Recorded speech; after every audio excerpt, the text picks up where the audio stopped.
Hello once again, graphic design students.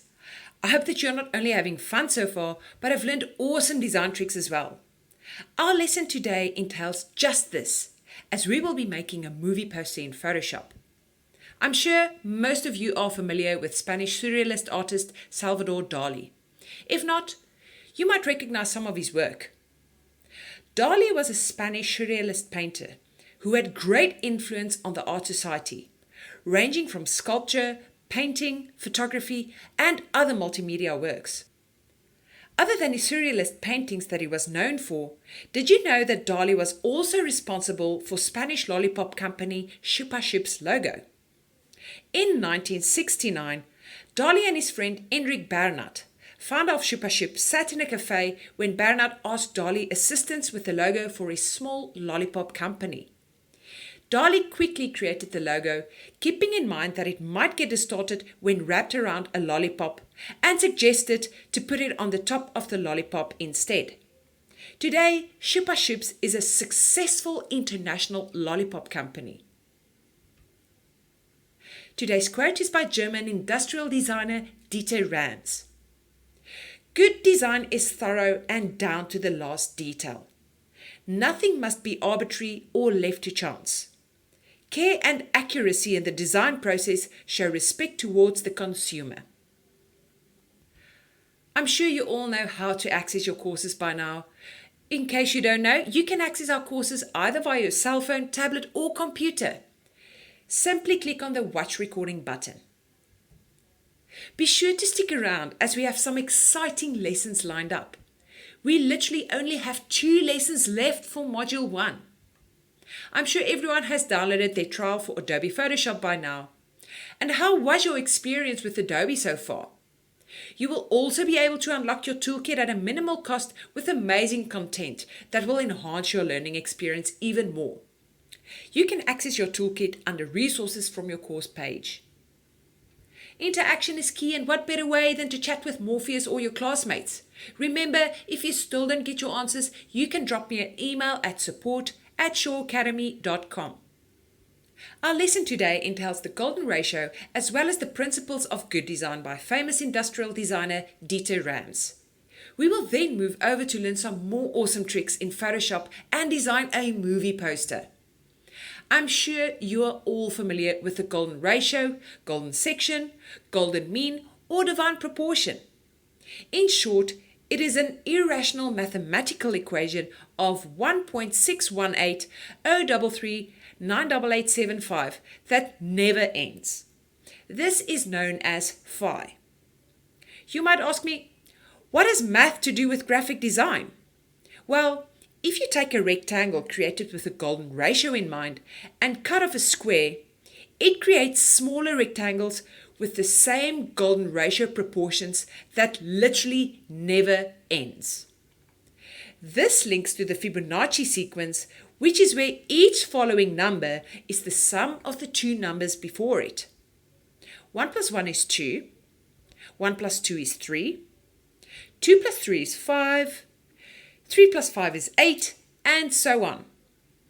If you connect each corner of your squares in an arch form, you will eventually get the golden spiral, and this golden spiral is visible in nature almost everywhere. If you look at this image of a shell, you can see that the focus of the shell in front is placed in the center of the spiral. Also note that the shell itself also forms a golden ratio spiral. Isn't nature amazing? This is significant because it's based on the reason that it has the ability to create unintentional, aesthetically pleasing designs that have been applied in various forms of design successfully throughout the years. If the golden ratio still confuses you, then simply learn to apply the rule of thirds to your artwork. The rule of thirds has the ability to create a storyline by simply showing more on the side of your focus instead of having your focus in the center. The rule of thirds is simple in that you simply divide your artwork into 3 equal vertical and horizontal blocks. Where one vertical and horizontal line intersects is where you will add your focus point. In this case, the box of popcorn is added to the bottom left intersection. It helps to create asymmetrical balance within a design that is more pleasing and dynamic to the viewer, exactly like the golden ratio does. Moving on to Dieter Rams' 10 principles of good design, I would like you to try and apply these principles to your artwork from now on. Dieter Rams' principles of good design consist of these 10 concepts. It's innovative and makes a product useful. It's aesthetic. Does your design make the product understandable? Is it inobstructive? Is it honest and long-lasting? Is it thorough down to the last detail? Is it environmentally friendly? And does it involve as little design as possible? Let's look at this Volkswagen advert. How many of these principles do you think have been successfully applied? Or rather, which ones haven't been applied? Of course, Rams' principles of good design not only relates to graphic design, but all forms of design, including architecture, industrial design, interior design, fashion, photography, and so on. Try and apply these principles to all future design projects. What type of program is Photoshop? By considering what you have learned in our previous lessons, this should be quite simple. Is it a vector-based software? Is it a raster editing software, pixel-based software, or photo manipulation software? If you guessed B, C, and D, you are correct. Photoshop does all of this since it works with raster images. And as we learned in our previous lesson, raster images consist out of pixels.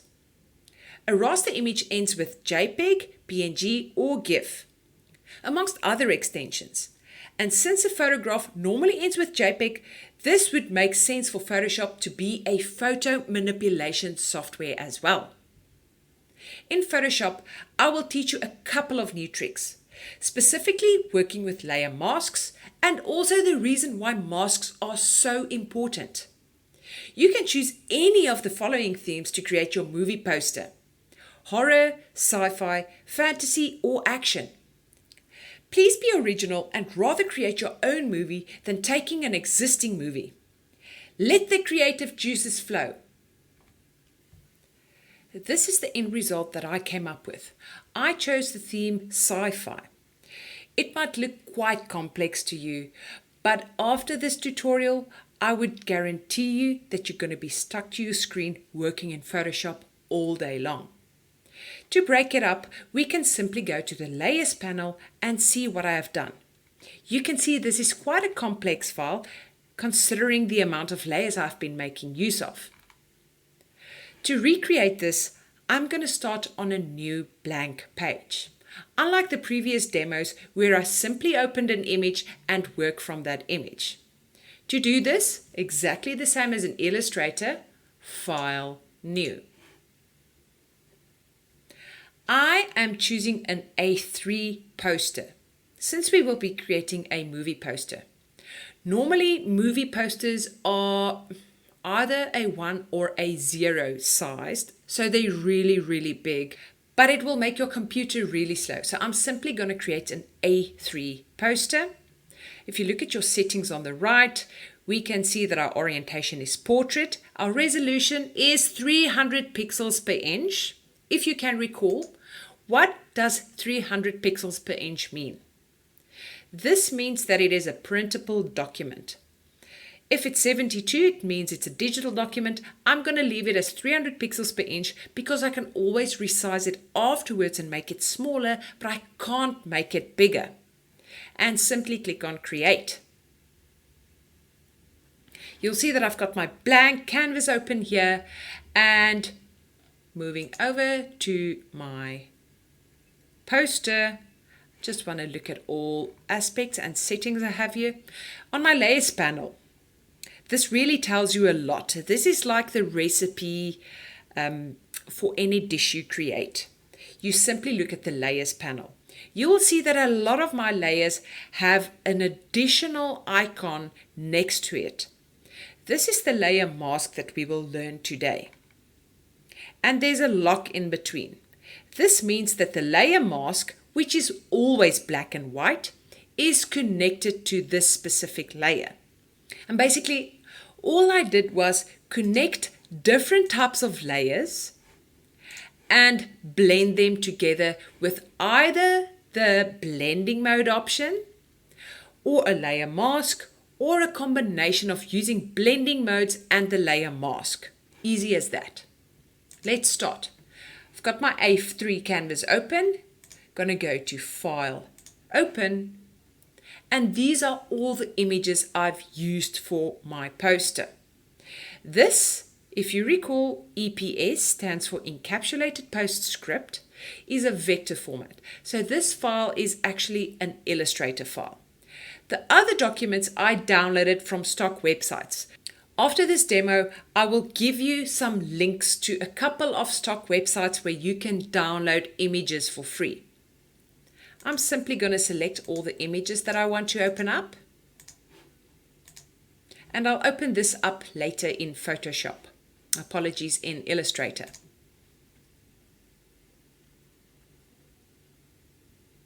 Wait for all of them to open up because it's quite a lot of images, and depending on the speed of your computer, it might take longer or quicker. And all of my images are listed here at the top. It's obviously a lot, so you won't see all of them. If this happens, you can simply click on the arrow here on the right and navigate to your desired artboard or image or document. We started with a city at the bottom. I'm going to locate my city by simply clicking on these images and identify my city. How do I get it onto my A3 artboard? Can anyone remember? I can either drag it to the document here at the top, go over to the artboard and release. Or you can copy and paste. Just remember to press Ctrl A to select your whole document. I'm going to move it down. I'm going to go back to my original just for reference. Maybe move it. You can see my guide of rule of thirds, the yellow lines I have here. So you can make use of that as well. Next, I have, let's go to my layers panel. By simply scrolling, I will be able to view all the layers I have activated here. I have a star layer on top. This one, lucky find. By pressing Command A on a Mac or Control A on Windows, I'm going to copy it. Control or Command C, go back to my A3 document, which is titled Untitled 1, Control V or Command V. It's obviously a lot bigger than my A3 document, which is good because we don't want to make images any bigger. Zoom out by holding in Alt and scrolling with your mouse cursor, dragging the corner. With the newer Photoshop versions, I think as of Photoshop CC 2019, they changed some of the functions. If you have been working in Photoshop before, you will notice this. In the past, like I've been teaching you throughout this whole course, you should hold in Shift to retain an image proportions when you resize, but not in the newer versions of Photoshop. They disabled this function, I think, because of so many people actually forgetting or not knowing that they need to hold in Shift. So you don't need to hold in Shift anymore. If you're happy, you can simply press Enter or select the tick on top here. But obviously, the sky should be behind my city. So I'm going to drag layer 2, which is my sky, down. Layer 1 is my city. And I can even rename these layers. If you're scared you're going to get confused, you can rename them. So I'm going to double click on the wording layer 2. Now I'm able to change this, and I can simply say, let's call it stars. Stars. Layer 1 will be changed to city.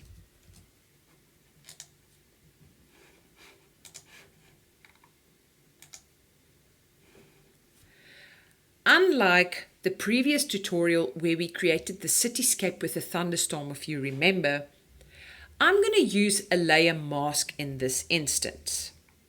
So I'm not going to duplicate the city layer and delete the skyline. I'm simply going to use a layer mask. Now bear with me, layer masks are slightly confusing in the beginning, but the reason why they're so amazing is because they're non-destructive. This means that if I make a mistake on my editing, using layer masks of course, I can always go back and fix it. To activate or to link a layer mask to your layer, you can go to your layers panel and here at the bottom there's a square or a rectangle with a dark circle in it. Hovering over it will say add layer mask. You can simply, by having the layer that you desire to have the layer mask on, select it and click on layer mask. Nothing happens and it created an additional white block next to your layer. Make a note of this. When you're working with layer masks, white reveals and black hides. So we will be using the brush tool similar to using the eraser tool. So like I said, white reveals, black hides. This means that I will take my brush tool, B for the shortcut, or you can simply go to your tool panel on the left and select your brush tool. Make sure that it is on black because we want to paint the skyline. We want to get rid of the skyline, but I don't want to erase it because what if I want to use it later? You can adjust the size of your brush by going to the top here, clicking on the arrow here, adjusting the size, or you can simply, the shortcut key, make use of the bracket keys, the square bracket keys next to P on your keyboard to either make it bigger or smaller. Having black selected, make sure that all your settings are fine. Go to the top. My brush opacity in this case should be set to 100. I don't want it to brush out 40% because it will not brush out the whole skyline. It will only brush out 40% of that. And I'm going to change my opacity to 100. Now if I brush, it's a lot more prominent. So as you can see, it works similar to the eraser tool. I can simply brush out what I don't like. So what if this happens? Oh no, I've messed up my skyscraper here in the background. Instead of pressing Ctrl Z, I can simply go over to my color palette here, click on these two arrows to switch between colors and bring that back with the color white. White reveals, black hides. Another way to switch between your colors, shortcut key, is to press X on the keyboard. If you look at your color palette here, if I press X, it will switch between colors, which is a lot more effective. Now, brushing this way would take quite a long time and is quite tedious. So I would rather use my magic wand tool, W, and click on the sky. The reason why I would rather get rid of the sky is because it's easier to select, because there are less detail in the sky. There's less detail in the sky than there is on the city itself. Can simply click.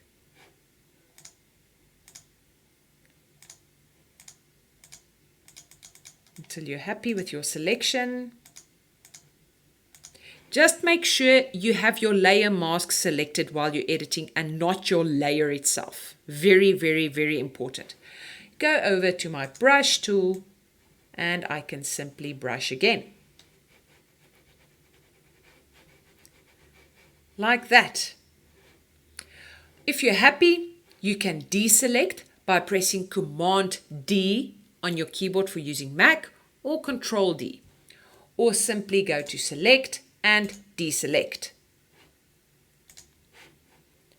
You will see that black appeared on my layer mask.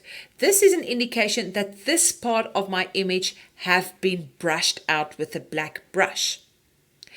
The reason why I'm saying it's non-destructive is because when I go back to my mask and simply take my brush tool again, B for brush, I can use white and bring back the skyline as it was originally.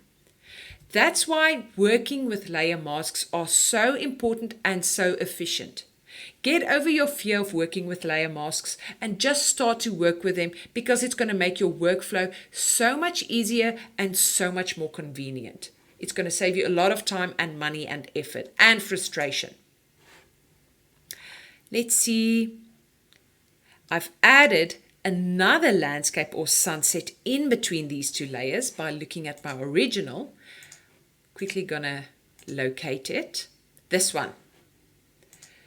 So select all, edit, copy, go over to my A3, edit, paste. This image is a lot bigger than my A3 canvas, but I'm simply going to make it smaller. I can make it smaller, but I can't make it bigger. Happy with that size, press enter to set my size. Move it slightly up. Let's see where I placed that.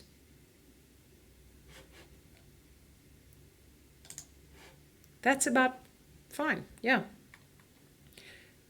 So again, it covers our city and we don't want this. We can simply change the layers arrangement. So I'm going to put it under my city and I'm going to rename it Sunset. You don't need to rename your layers. Some people like to do that. And move it slightly down. I'm going to apply yet another layer mask to this by going to the Add Layer Mask option here at the bottom of the Layers panel. And this time, instead of using the Magic Wand tool, I'm going to make use of the Gradient tool. G for Gradient on your keyboard, or you can simply move to the Gradient tool here. If it doesn't show a gradient, it will probably be on the Paint Bucket tool. Then just simply click and hold until it shows its sub-options and select Gradient. Make sure that your gradient is set to black. Black to transparency if you look here at the top. Because black hide, white reveals, and we want to hide part of this sunset now. If you click on the arrow and go down to basics, you will see there are different types of gradients. I'm simply going to use the black to transparent gradient at the moment. By clicking and dragging, holding in Shift to retain your angle, I'm going to drag all the way 90 degrees down, release. You can see that it created this blending between the stars and my sunset. It looks more realistic than just having a solid stroke there. If you're not happy, you can maybe drag it a bit more, like that. Oh, do you see what happened there? I didn't have the layer mask selected the second time. I had the layer selected. Be very careful of this. So go over, make sure I've got my layer mask selected. Drag again, holding Shift. That looks a bit better. Let's go back and see what layers do I have here. I've got my cityscape. I have some planets that I've also added to my artboard. Oh, very important, remember to keep on saving. If you get a power failure or your program crashes, you are not going to be very happy. So I'll call it Movie Poster 2 because I've already created it. Make sure that you save it as a PSD file and that layers are ticked. Save. PSD files, depending on the size of your document and the amount of layers you have, can be quite big in file size. Next, I'm going to locate my planets. Here they are. And I'm going to choose any two. Let's choose this moon-looking one. Taking my marquee tool, which is similar to your Magic Wand tool, I'm going to drag and create a rectangle or rectangular shape of selection. it will select this first globe or first planet, and I'm simply going to copy it, Control C, go over to my poster, Control V. But now I've got the white background and I don't want that. So we can, if we want to, hide it with a layer mask, or we can simply erase it. The choice is yours. In this instance, obviously a planet shouldn't have a white background, so I'm simply going to erase it by making use of my Magic Wand tool, selecting the white background and pressing backspace. To deselect, select, deselect. Make sure that you get rid of the marching ants. And I'll place it wherever I think it would work. Seeing as my sun, because we want to make it look as realistic as possible, comes from the bottom left, it would be wise to rotate my planets lighter side towards the sun. To do that, make sure you have the auto select feature, the show transform controls feature activated when you are on the move tool. If it's not ticked, you will not see that. It just makes your workflow a bit quicker. So hovering over one of the corners, you will see that my arrow changes to a curve, and I can simply click and drag to rotate my shape. I'm going to rotate it like this so that it falls in line with the sun's light source. That looks a bit more realistic. Let's go and select another planet. Where are my planets? Oh. Just make sure you deselect. And let's select this one. Taking my square marquee tool, select it, copy, movie poster 2, paste. Take my move tool and move this planet to where I think it would look nice. Maybe there. Again, I can use my Magic Wand tool to select the areas that I want to get rid of by selecting them and pressing backspace. Remember the areas within this planet here, backspace, Control D to deselect, or select, deselect. Again, I would like to rotate this so that it's in the angle of the sun. That looks a bit strange, doesn't it? Let's keep it like that. Who said that a planet can't look like this? And maybe make it slightly smaller to create balance. I'm actually going to take this bigger planet and put it in the intersection of this horizontal and vertical line to create a sense of the, what do we call it, the rule of thirds, so that it's balanced out nicely. You can see that my planets kind of look blended in here. Now again, I can go back to my shapes or my planets and I can change the blending modes.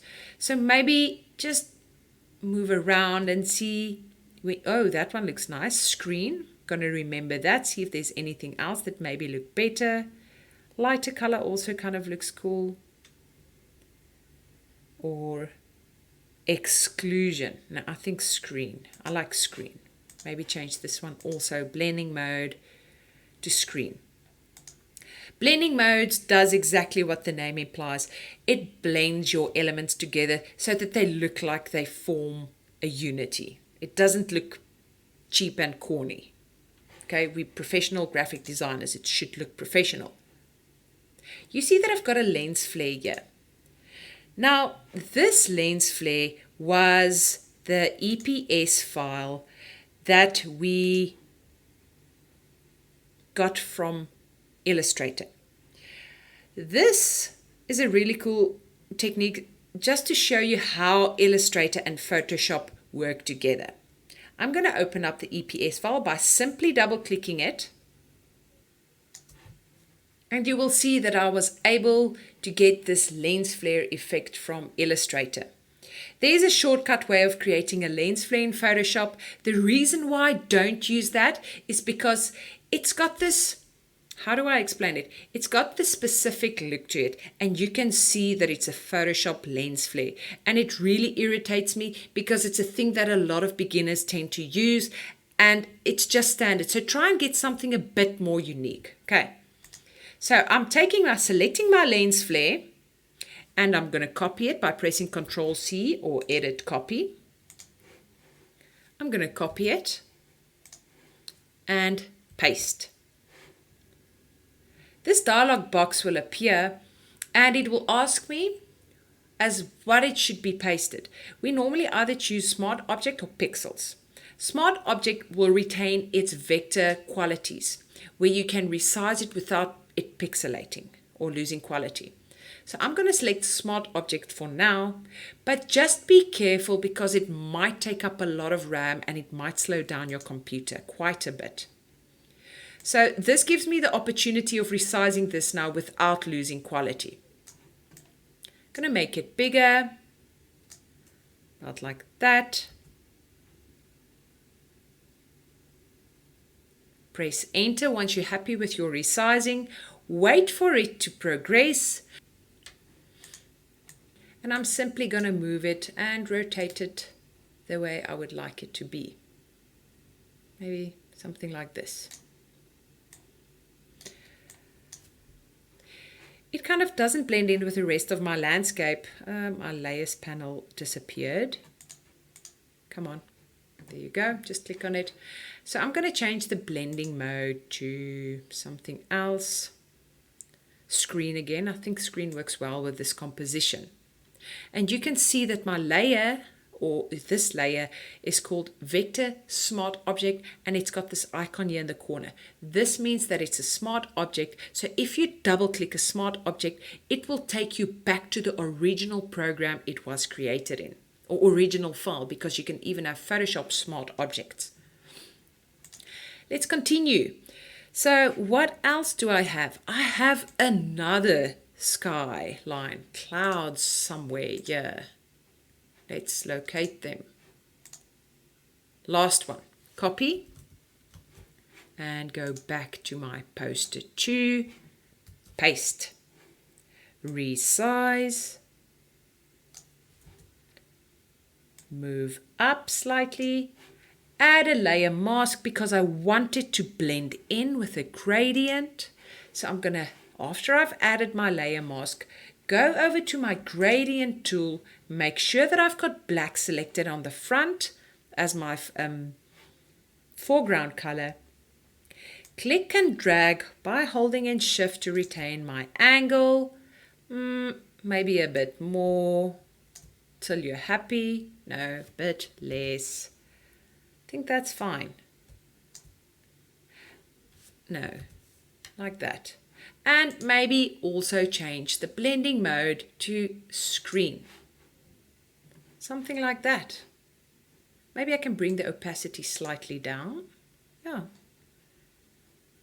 Just remember to rename your layers because sometimes you forget. What is this? It's my, just call it that. Which one is this? Quick way to determine what your layers are is by revealing and hiding them. See, this is my big planet. And what else? This was my flare, lens flare. This, clouds. You can even, if you have applied effects to your layers, you can simply change the arrangement of layers and get yet a different effect.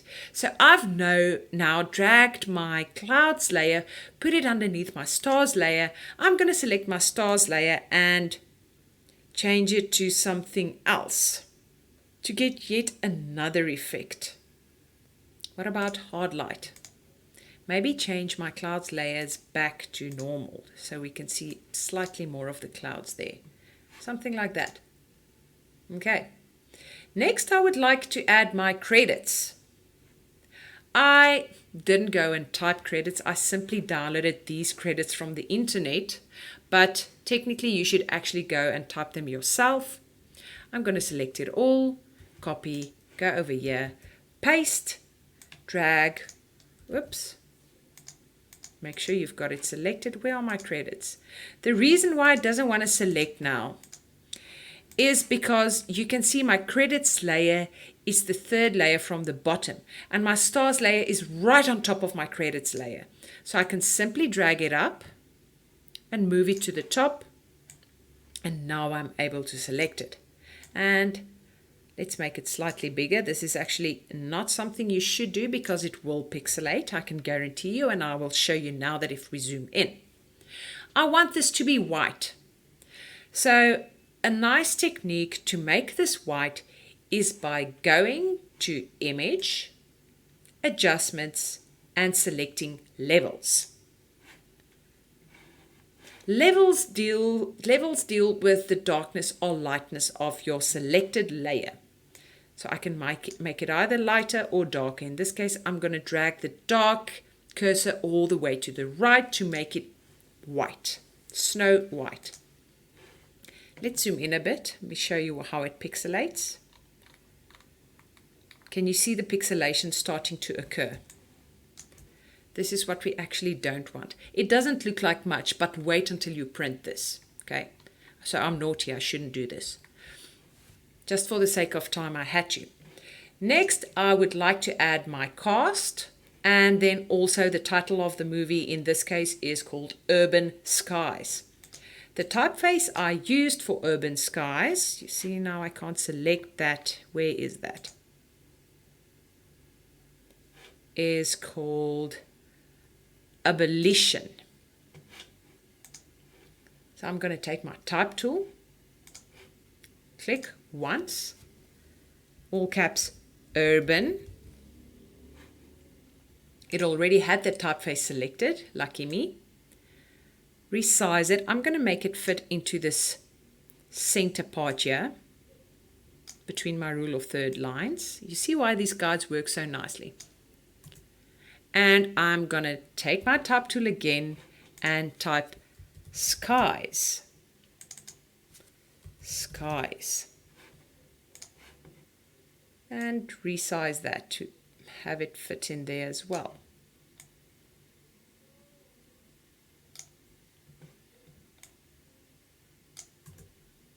Perfect. Move it slightly up so that it's grouped together. Remember, always considering our elements and principles of design. I'm going to type my cast name, my crew name, or the cast. Each member in its own text box. First member, second,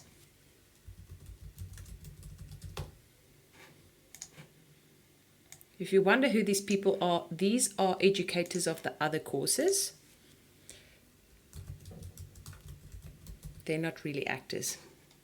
Well, now they're famous. And the guide, the purple guides in Photoshop will tell you if it's aligned. So that's really cool. Don't put it too close to the edge. Make sure this is centered. Perfect. Once you're happy, remember to save Command S or Control S for shortcut. And we have our movie poster. You might ask me, how did I get this rule of third guides? Okay, last thing I'm going to show you because I know this is information overload probably. First, you need to go to Edit, scroll down to Preferences, and click on Guides, Grids, and Slices. On an Apple computer, you will probably click on the Photoshop icon and then click on Preferences. Under Grid, you should change your settings as I currently have it. You should have a grid every 100%. And very important, your subdivisions should be set to 3. Click OK. Nothing will happen because we will still need to activate the grid. And by doing that, we can go to View, Show, and click on Grid. Now I've hidden mine. View, Show, Grid.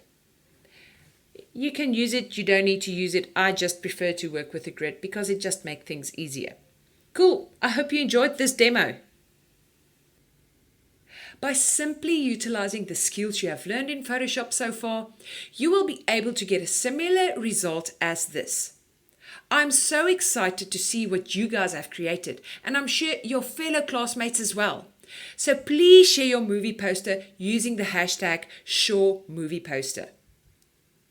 You can either use photographs you have taken or download some awesome stock images from any of these websites. Please just double check the usage rights, as sometimes you will need to credit the author, especially when you use free stock images. We have reached the end of lesson 6, and for next week, I would like you to get all excited as we explore InDesign, my favorite program. All our modules have been designed to advance your graphic design ability step by step. Module 1 focuses on building a solid foundation.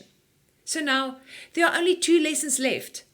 Let's have a look at what to expect in future lessons.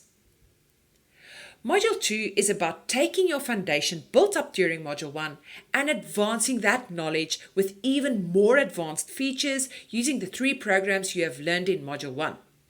We will focus specifically on designing with typography, creating interactive PDFs using InDesign, and so much more. Module 3 is about creative thinking and how to get yourself to think like a pro. What does the industry entail, and how do you go about utilizing your skills? How do you think outside of the box? Or rather, who said there is a box? Module 3 aims to stimulate you in order to think creatively. How do you feel about your creative ability? Sometimes we doubt ourselves, and sometimes we just have that creative block. Well, this is where Module 3 comes in. Module 4 is where we will focus on getting you real-world ready. Learning not only about design, but how to approach clients and companies from a business perspective, as well as defining your own individual style. You will learn on how to approach interviews, what questions to expect and how to answer them, and how to create your portfolio with all the work you have created during your course. Finally, when the course is complete, this really is only the beginning of your journey as a graphic designer. Whatever your goals, whether you're looking to get promoted in your current role, if you're thinking of a career change, whether you want to be self-employed or just for the fun of it, this course is suitable for anyone serious about graphic design. If you are purely in this for the love of graphic design, you can now finally create your own corporate identity or that design that you've always visualized but lack the skill. You will be able to build a professional-looking portfolio and resume, unleash your creativity, and learn to see the world more visually. You will also be able to communicate visually with almost anyone. Perhaps you have a greater ambition with graphic design. Graphic design is an opportunity to supplement your current income. You can become your own boss. You can do it part-time or freelance work. You can earn money through stock websites by selling your artwork. You can combine your passion with other courses like photography, marketing, or web design. You can even enter and win competitions and prizes. Or maybe you want this to be your career. You will have the skills to go out and make this your life after completing the full graphic design course. You can become a full-time graphic designer. You can become an in-house graphic designer for a company. You can work for a creative agency alongside marketers, photographers, and other creatives. You can display your work at exhibitions and get exposure through that. You can see your artwork displayed for everyone to see. You know how cool this is? I remember I was in my 2nd year when I created a logo for a law firm. One day when I was driving down the road, I actually saw this massive billboard next to the road with my logo that I created. Or maybe you can even become a teacher like me. Rita Shirsa enjoyed our course. He likes the fact that we provided an additional 30 days to your Photoshop package. Akim liked the flexibility embedded in this program, and he believed that he has set his feet on a career path that he never deemed possible. Ali Issa didn't realize that graphic design is so accessible and was really scared of doing something like this. But after just 2 lessons, he realized that he understands graphic design and that he has a real passion for it. So, what happens if you decide to finish here? Well, absolutely nothing. What happens if you keep going? You will most definitely gain more experience and be able to pursue your career as a graphic designer. Think about how after every lesson, you have gained at least one new skill. Imagine after the full 32 lessons how many more things you will know. You can do these lessons in the comfort of your own home at any time. But this is very limited. We can only enroll so many students on these packages. So get your place and discount secured now. I know that a lot of you have been emailing in, talking to your guidance managers, and are messaging now saying they want to do it, which is great. My advice is to not drop out, to keep on studying, and to get skilled and achieving your goals. I also have a very special offer for those looking to save money. We offer huge discounts for those looking for 3, 6, and 12-month subscription packages. Right now, you can get 12 months education for the price of 6. Yes, 12 months for the price of 6, and the average student studies longer than 6 months, so why not get 6 months free and save money and gain more skills if you can afford to do so? This means you can complete this course comfortably and affordably, and go on and complete many other courses that Shaw Academy has to offer as well. The 3 and 6 month packages are also great, and of course the 1 month plan is the easiest from an upfront cost perspective. But if you can afford the 12-month package, it is definitely the best value for money. Our mission is higher education at lower cost, and we provide education that is more convenient, flexible, affordable, interactive, and tailored to your needs. We also offer certificates that are internationally recognized. Higher education at a lower cost, designed for you to help you achieve your goals. The world and technology is changing, and education is not changing fast enough with it. We do not have time to spend sitting in a classroom for 9 hours a day to learn a fraction of what you can get from one of our 45-minute lessons. So when you go into your members area, here is what you will see. But if you want to save money, go for the 12, 6 or 3 month plan. I hope to see you in our follow-up modules because I am excited to walk this journey with you. Recapping on what we did today, we looked at the golden ratio and rule of thirds as means to make your images more visually appealing. We focused on renowned industrial designer Dieter Rams' 10 principles of good design, and finished off with creating a movie poster using layer masks in Photoshop. All these skills can be applied to other types of design as well, from t-shirt design to concert posters. The opportunities are endless what you can do with Photoshop. And guess what? This is only the tip of the iceberg. If you think what you have learned in Photoshop so far is mind-blowing, wait until you get to our next modules. As always, please drop me a message if you have any questions. You can reach me at support@shawacademy.com. With only 2 lessons to go, I hope you are even more excited to see what we will get up to in InDesign next week. We are getting closer to the end of Module 1.